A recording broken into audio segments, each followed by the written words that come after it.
আদিসাবরা কিছু বিনিময় দেওয়ার পরে এই অল্প টাকা দিয়ে তার দিন রাত পার হয়। এত গরিব এত দুর্বল দেখে ওই কামিয়াবো করে ইমানি পাওয়ার একটা মূল্যবান জিনিস রাস্তার মধ্যে পড়ে আছে।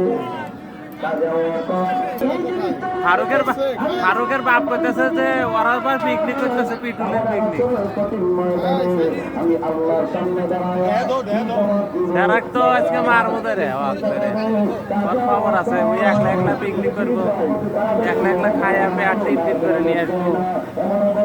আর শাস্তি গোলাপির বিল দিব।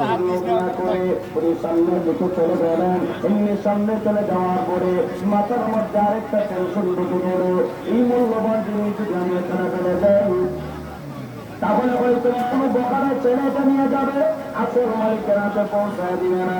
কাজে আবু বকর আবার পিছন দিক থেকে চলে আসার পরে ওই জিনিসটা হাতের মধ্যে উঠাইয়া আবার মালিকের তালাশে বের হয়ে গেল।